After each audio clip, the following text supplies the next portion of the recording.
In this video, I'm going to show you how to measure waist circumference to screen for central adiposity. First, I'm going to show you how to prepare the patients.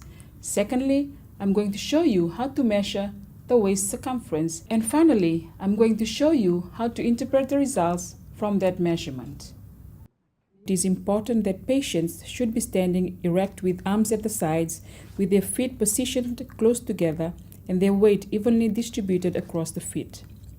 The patient should remove their shirt or raise it up to the chest and lower their pants or skirt to reveal the hip bone. The phase of respiration also influences the accuracy of the waist circumference measurement.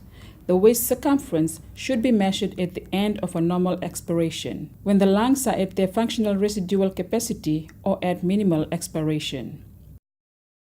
Abdominal tension can also influence the accuracy of waist circumference. The patient should be in a relaxed posture. For this, advise the patient to relax and take a few deep natural breaths before the actual measurement is made. Measurement should be made at the approximate midpoint between the lower margin of the last palpable rib and the top of the iliac crest, so the measurement should be taken here. Put the measuring tape all around the patient's waist.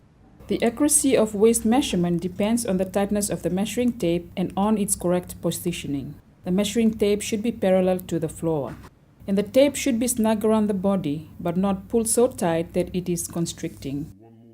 It is also recommended that you use a stretch U+ 2010 resistant tape that provides a constant 100 grams of tension through the use of a special indicator buckle like this one, because use of this type of tape reduces differences in tightness. We are using a measuring tape that does not have an indicator.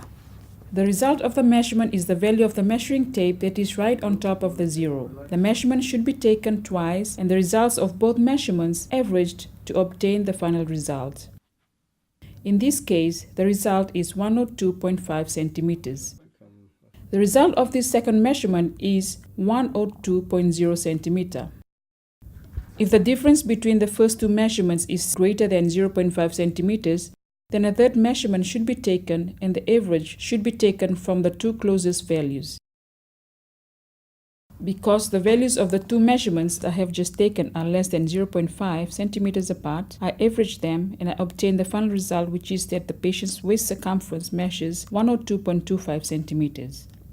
These tables show the cutoff points at which waist circumference is associated with an increased risk of metabolic complications. If the waist circumference is equal to or above 102 centimeters for males and 88 centimeters for women, there is an increased risk of metabolic complications and cardiovascular diseases in these individuals.